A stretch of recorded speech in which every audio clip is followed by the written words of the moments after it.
Wanachama wa familia Glazers wanatajwa kujadili uwezekano wa kuuza sehemu ya hisa zao zote katika klabu ya soka ya Manchester United baada ya kuimiliki kwa zaidi ya miaka 20.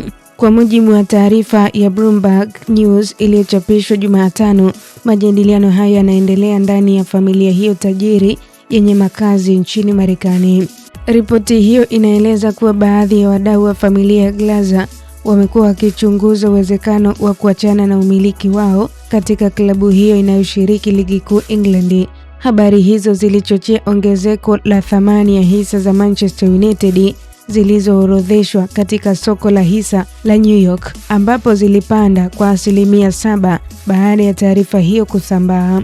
Inaelezwa kuwa mazungumzo ya awali yalihusu baadhi ya wanachama binafsi wa familia kuuza hisa zao, lakini sasa wanajaribu kuwashawishi wengine ndani ya familia kujiunga katika mpango huo.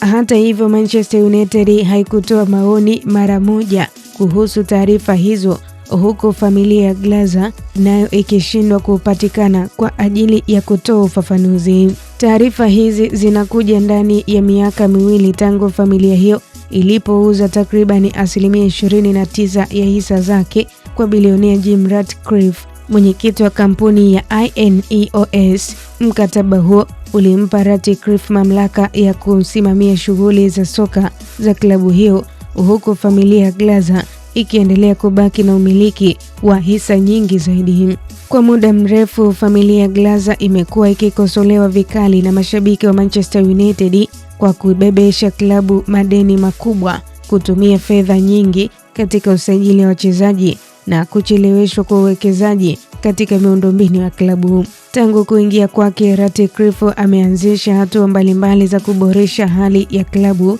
ikiwemo kupunguza baadhi ya nafasi za kazi na kuongeza bei za tiketi. Baada ya miaka kadhaa kushindwa kufikia mafanikio makubwa yaliyopatikana enzi za kocha maarufu Sir Alex Ferguson, Manchester United imeonyesha dalili za kurejea kwenye ushindani. Chini ya kocha Michael Carrick, klabu hiyo ilimaliza msimu katika nafasi ya 3 na kufuzu kushiriki ligi ya mabingwa Ulaya kwa mara ya kwanza ndani ya misimu miwili. Hisa za klabu zilifunga biashara ya Jumatano kwa dola 21.11 kwa hisa na kufanya Manchester United kuthaminiwa kwa takriban dola bilioni 3.64. Kwa taarifa zaidi za kimichezo na burudani kimataifa, usisite kutufuatilia kwenye mitandao yetu ya kijamii, Instagram, Facebook na Twitter.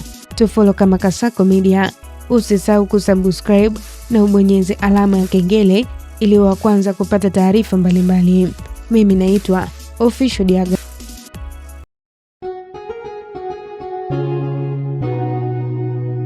Kasako Media, tunaangazia maisha, tunaandika kesho.